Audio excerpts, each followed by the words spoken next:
and he will have the pleasure of briefing you on this Friday.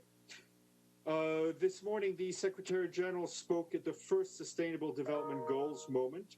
He emphasized that the pandemic has pushed us towards the worst recession in decades, with terrible consequences for the most vulnerable.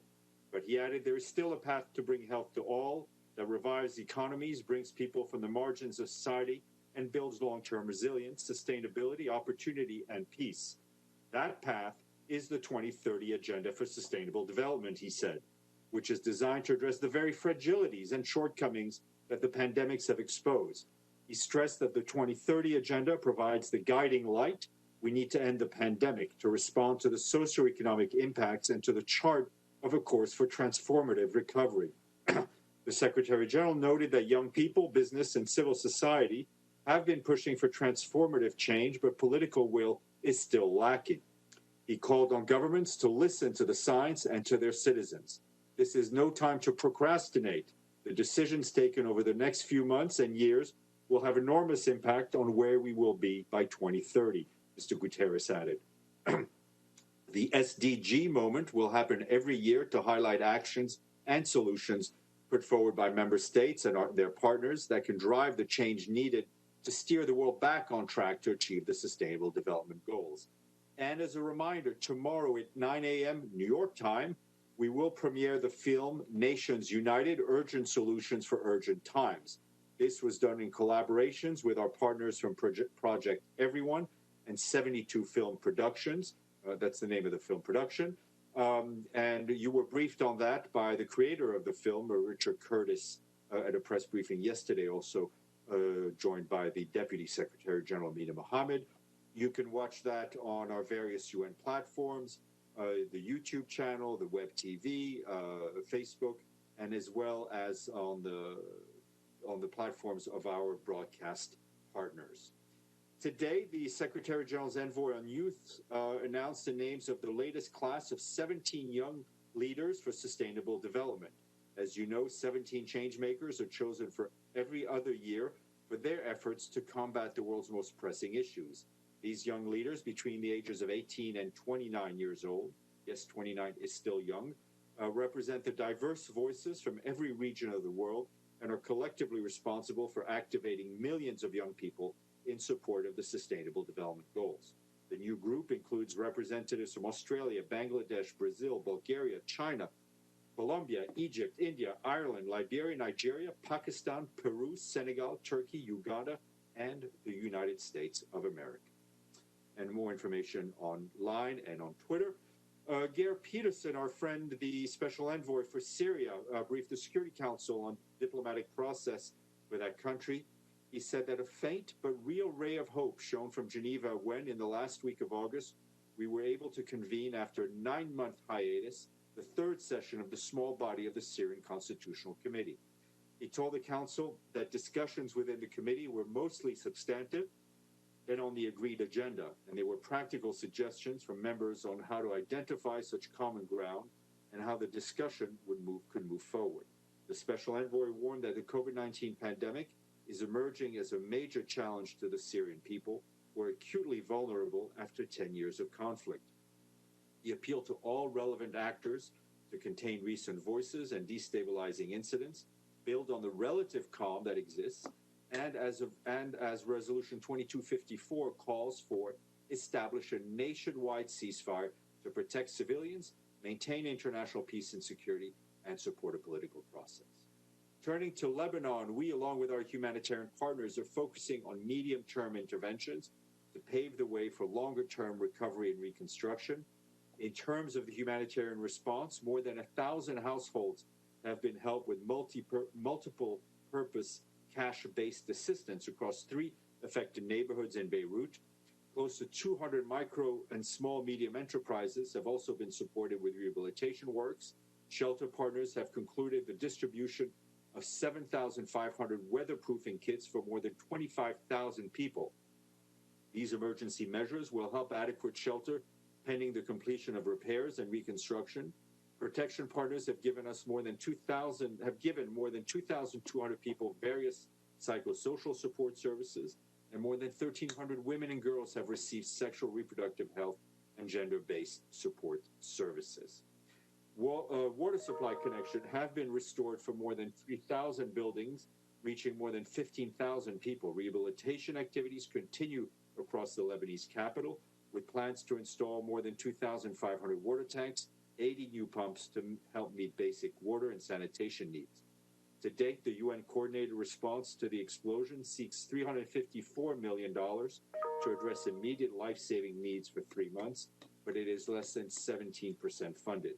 Support is needed to scale up emergency relief efforts for the most vulnerable and to prevent the situation from worsening. Earlier this morning, Stephanie Williams, the acting special representative for Libya, commended the courageous decision by Faris al-Sarraj, the president of the Presidency Council of the Government of National Accord in Libya, in announcing his intention to hand over power to a new executive authority by the end of October. She said that the president's announcement comes at a decisive turning point in Libya's long-standing crisis when the situation is no longer sustainable. The onus is now on concerned Libyan parties to fully shoulder their responsibilities before the Libyan people, to take historic decisions and to accept mutual concessions for the sake of their country and their people. Ms. Williams said that we have an opportunity to restart a fully inclusive intra-Libyan political dialogue, which the UN mission there intends to move forward with at the earliest opportunity. During this period, it is crucial that the international community fulfills its responsibility to respect Libya's sovereignty, to cease interference in Libya's internal affairs, and, of course, as we've been saying, to fully respect the arms embargo imposed by the Security Council.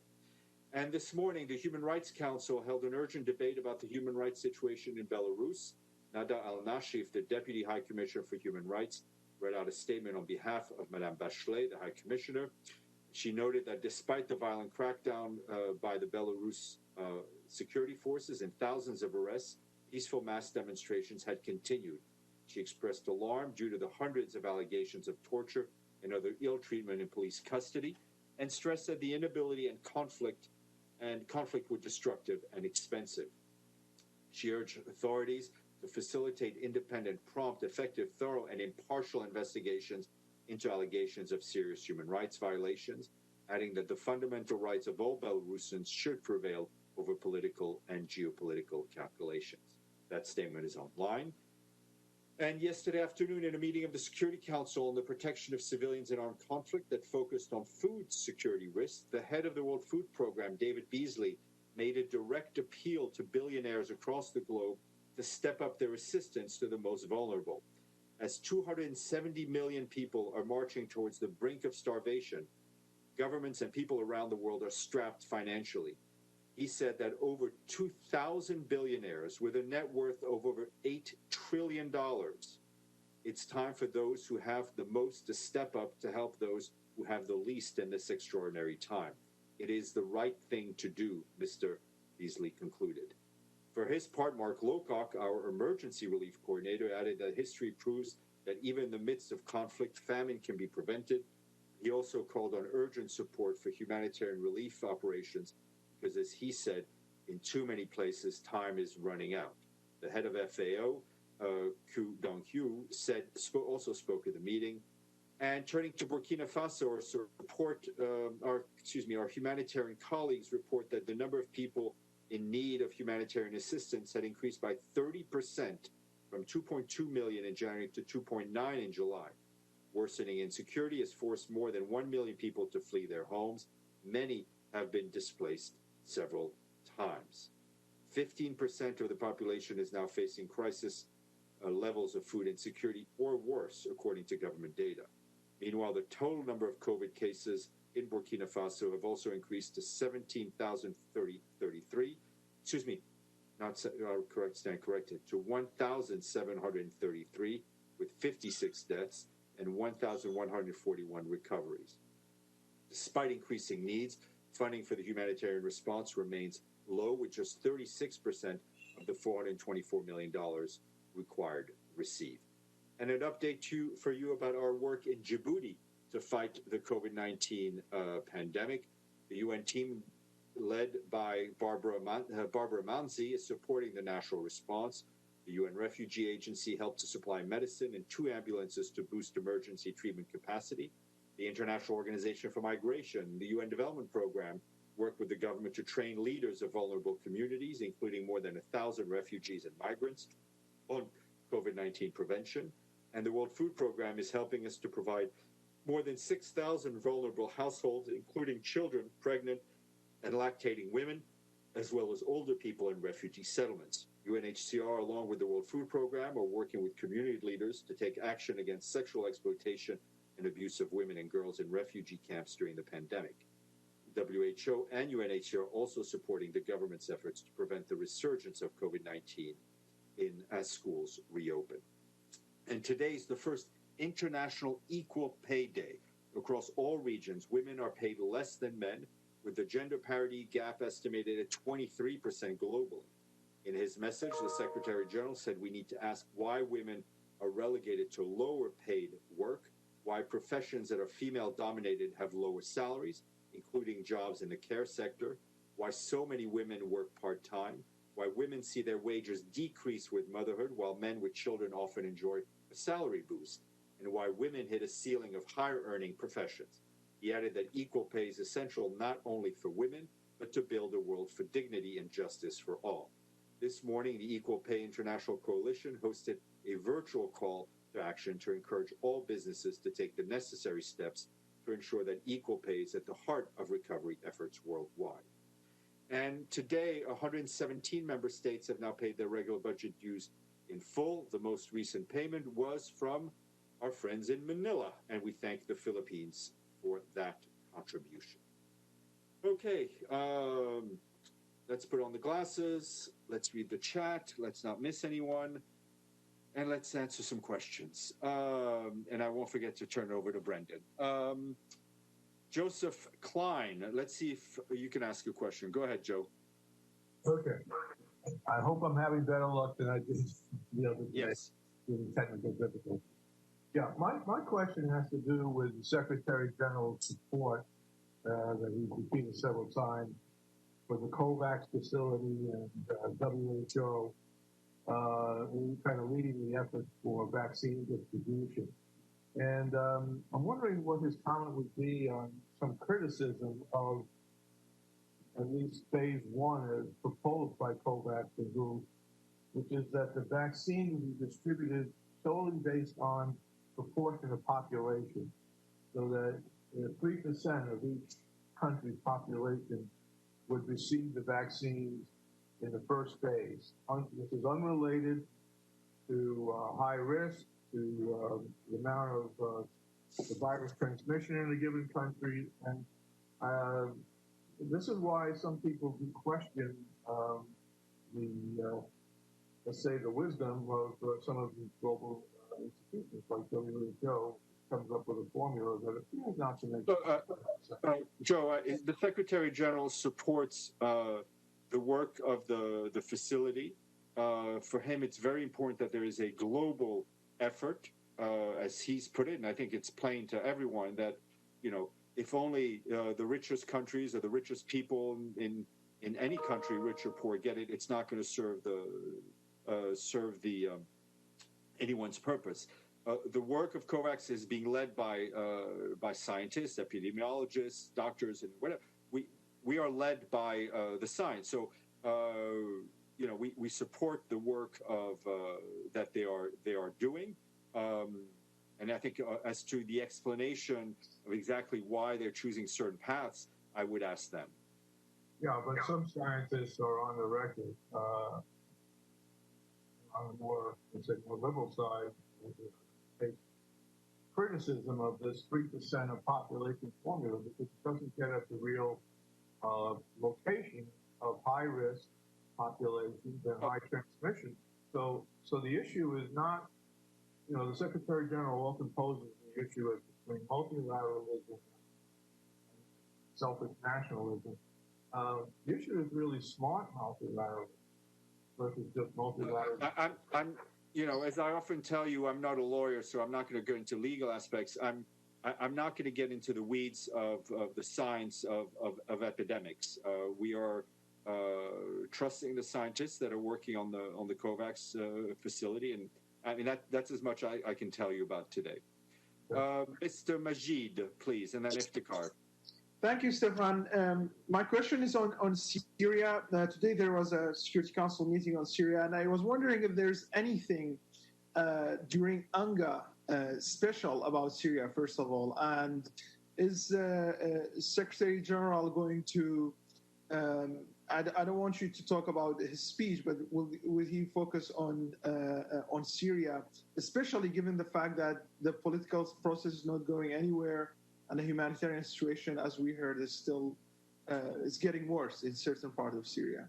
Well, I mean, there is, as far as I know, no side event on Syria, but that does not mean that it will, you know, I mean, and the Secretary General will mention Syria in his speech to the General Assembly, as he will mention other crises. I mean, as far as his position, you know, I think you had Mr.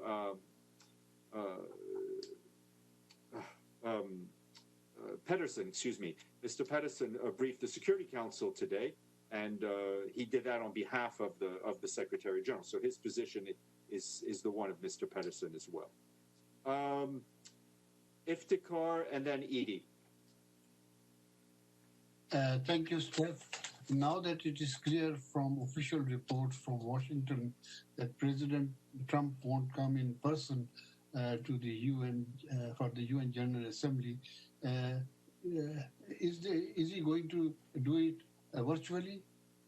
Well, we very much hope that if he does not come in person, that he will deliver his speech by video, and we have no indication that he won't. So we look forward to those remarks, as we look forward to the remarks of all heads of states and governments and ministers who will address the General Assembly. But you have no confirmation. No, I mean, we have. Let me put it that way.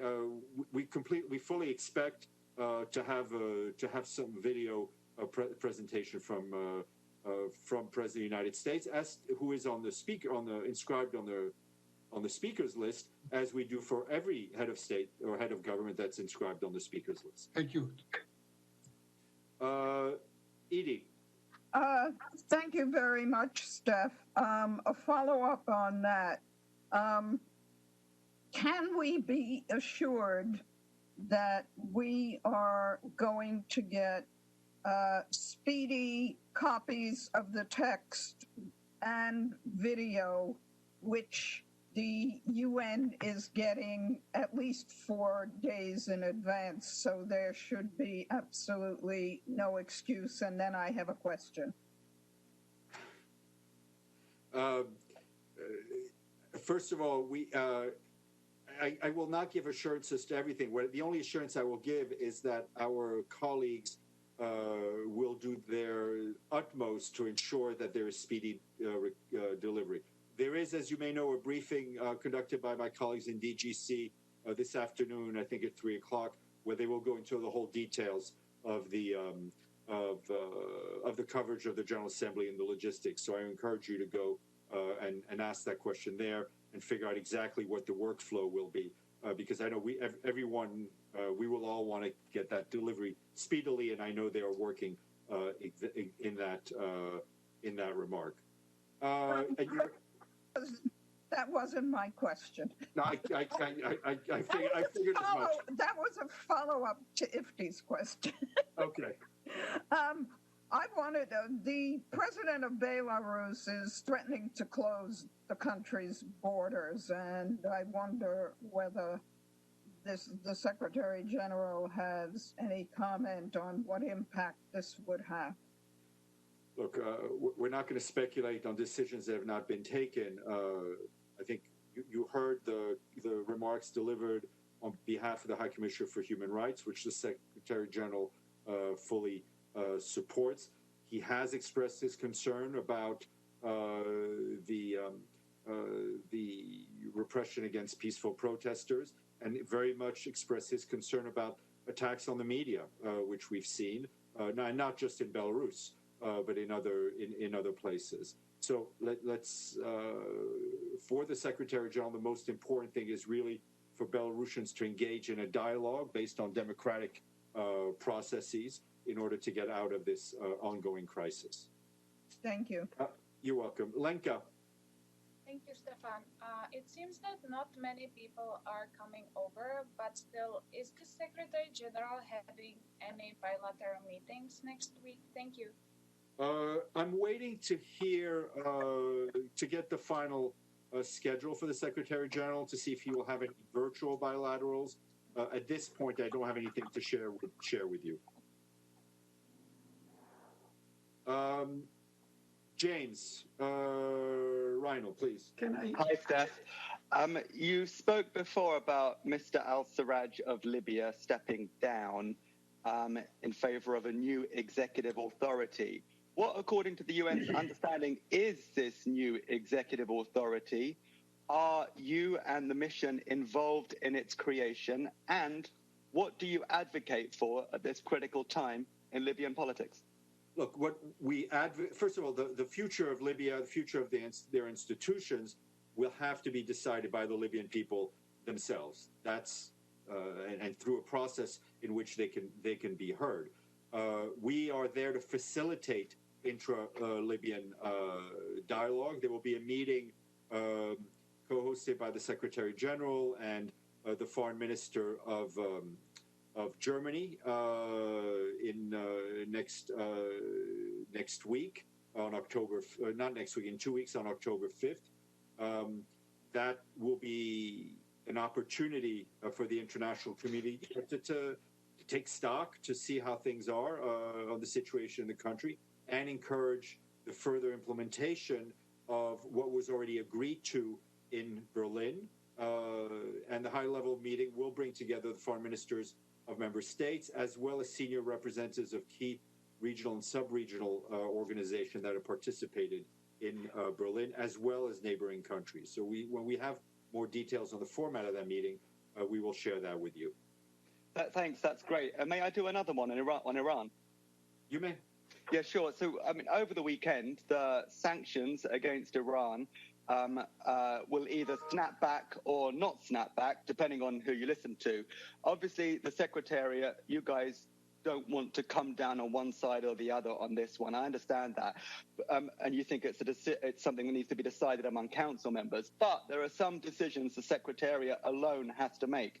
The key one is whether or not the Secretary General appoints a new panel of experts to monitor compliance with the sanctions regime. So, turning that into a question, is it the SG's intention to reappoint members of the panel experts or not? Look, at this point, we have nothing to add to what we've already said, which will be guided by and inspired by what comes out of the Security Council. Questions have been raised by various parties, and those will be answered at the appropriate time, but I don't have anything else to add for you at the moment. Okay, Ray Bushra. Stefan, I put my name after Iftikhar. You passed me again and again and again. Why? I don't. Abdelhamid, I will. To prove the fact that it's the technology, I will take a screenshot of my screen. I will send it to you to show that I'm not intentionally hiding from you or I sent you two messages. I put my name and then said, I put my name. That's the second message after Iftikhar. So what happened with? What's wrong with you? I don't know. If you make sure you send it to all panelists. I did. Okay. You know what, Abdelhamid, I'll give you the phone number of one of our technicians who can kind of try to figure out where the problem is. Because, but go, tfaddali. Oh. I don't. You already gave it to somebody. I'll be. Okay. All right. Okay. So I'll come. Ray, then James Bays, and then me. And then okay. Ray Bushra. Okay. Let's go to James then. If Ray can't open it. Ray, James. All right. I think we're having.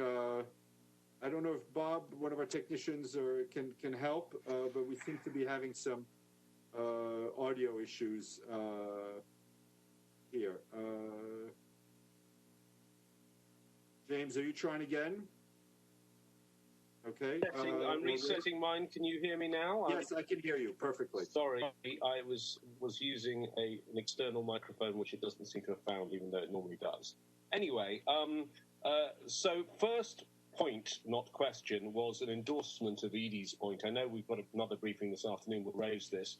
Until about 2 years ago, we used to have excellent service during UNGA. The moment someone stood up, the transcript came out, and really we could do our jobs very, very well. Something happened, and the transcripts were woefully late the last couple of years, almost like someone was trying to make our jobs difficult. Probably that wasn't the case, but that's what it felt like. So you've got them 4 days in advance. There's no excuse for you not to translate them all, have them all, and the moment the person stands up, send it to us so we can do our jobs properly, please. That's just a plea. Second, my question, which again is about the UNGA organization within the UN. As we've already heard, we already now know that President Trump is not traveling to UNGA.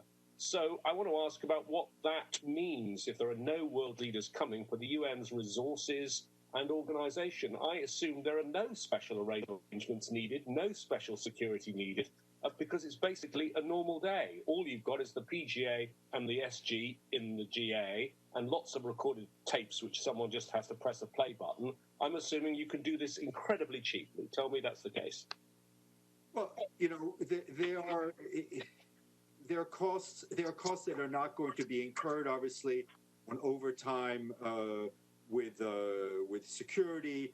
I assume we've probably brought in a fewer technicians, but we also have increased costs due to cleaning and maintenance. I'm not sure, you know, if there's such it may be a bit of a wash in the end.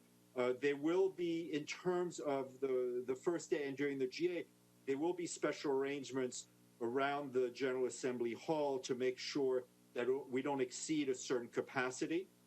Right? We expect a bit, from what I'm told, a bit over 200, probably 210 or so people in the room, as opposed to that first Tuesday when we've had as many as 2,500 people standing room only in that room. So there will be increased security and screening to make sure that we keep the numbers to the bare minimum in the room for the safety of diplomats, the safety of staff, and everyone else. Okay, let's go back to Ray, see if you can get back on.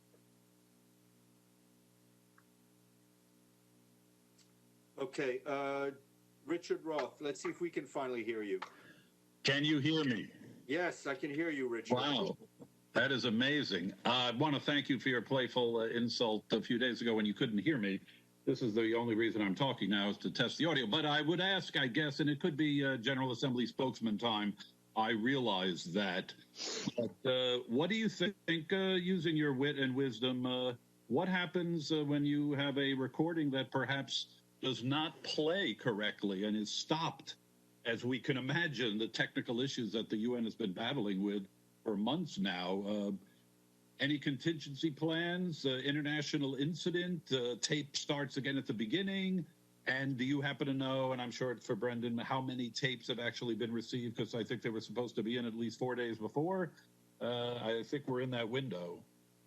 I have full confidence in my colleagues from BCSS and UNTV that everything will go according to plan. It is live television, as you, Richard, I'm sure have encountered in your brief career, that sometimes things do go wrong, but that we have backup plans and backup plans for those plans as well. So let's hope for the best. Let's hope for no international incidents. Let's hope for the video to roll as videos used to roll back when I was in broadcasting. But we should hopefully all go well. What I can tell you, because in fact I asked for those numbers earlier today, we have received about a bit over 100 videos for the Monday event, for the UN 75 event. and we've received about 26 videos for the GA week event. As a reminder, member states were encouraged to send the video clips about 4 days before they spoke. So given that the GA high-level event will go on for 8 or 9 days, if you're speaking towards the later end, you don't need to send in your video as of now. Okay, let's give Ray one more try. Ray from Sky Arabia. Okay, Abdelhamid, you want to try? Yeah, thank you, Mr. Fan. I have two questions. One, yesterday the U.S. ambassador to Israel, David Friedman, raised the issue that the U.S. is considering replacing Mahmoud Abbas by another puppet leader his name is Mohammed Dahlan, who serves as a consultant for MBZ in United Arab Emirates. Do you have any comment on that? No, I haven't seen those comments, and I have no comment except to say that whether it's the Palestinian people or people anywhere, people have the right to choose their own leaders. Okay. My second question. Go ahead. Sorry. Just a few hours ago, on a checkpoint near Jenin, a Palestinian doctor died instantly. His name is Nidal Jabarin. He's 54. When Israeli threw smoke and sound bombs at the crowd, so he had heart problems, so he died instantly. So I hope that this incident will make it to Mladinov's office. But my question, don't you see that Israel has been emboldened by these treaties to become more brutal with the Palestinians? There are more number of people arrested, more houses being destroyed, more killing in the last few days since that agreement, August 4th, September 4th. So it's going from bad to worse, the situation. How could the UN welcome these treaties when in fact emboldened Israel and became more brutal with the Palestinians? Look, the Secretary General to report. Sorry. Let me start again. The Secretary General will continue to report on the events on the ground through his special coordinator, Mr. Mladenov, as he sees them. We will leave the analysis to others, including journalists. And I think the Secretary General was very clear in his position on the accords that he gave during the press conference. Okay, any other questions? Yes, may I ask a question? Go ahead, Mr. Fetzer. Yeah. Let's go ahead. So it's a sort of a question from my curiosity. Yesterday, at the Peace Bell ceremony, I was surprised to see the Secretary General mentioned about one of the Japanese traditional way to restore the pottery with the gold and the lacquer. It is called a kintsugi. I think that I didn't know about it. He seemed to be know that much about the Japanese culture when he talked about how to make a piece. Do you know how did he know that the Japanese traditional kintsugi? The Secretary General is a man of many layered mysteries. So he's much more cultured than I am, and I have no doubt that he has come across this and very interested in all cultures and artistic traditions, which he thoroughly enjoys studying. Okay. Are you saying he's an international man of mystery? Yes, and his spokesman is an international man of no mystery. All right. Edie, it's nice to see you back in your clean office. Yay! Stefan? Yes, go ahead. Go ahead, Dulcie. International woman of no mystery. Speaking of Beijing 25, what is that format going to look like? Nobody's talking about it. No, it's on the side events that we have that we've announced. That'll be on the week ahead, and like all of these other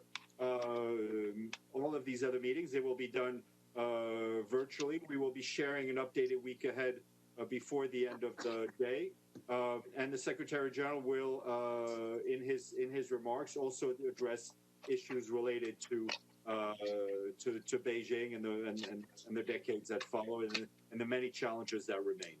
So no physical presence. No, I mean the Secretary General will likely speak from either a conference room or or from his office, but like all meetings, it will be mostly virtual. But you don't have any special guests coming besides the Secretary General. In terms of speakers, I will find out. Okay, thanks. Okay, anyone else? Yes, Paula. Your microphone, please. Okay, go ahead. Okay. Sorry, I'm new at this your platform. So I just wanted to know, now that the general time virtually, how is this lack of networking, lobbying, backroom talks, and so how is that going to affect your view the determination of the defining of the agenda at the UN, and particularly on humanitarian emergencies, other than, of course, the big health emergency.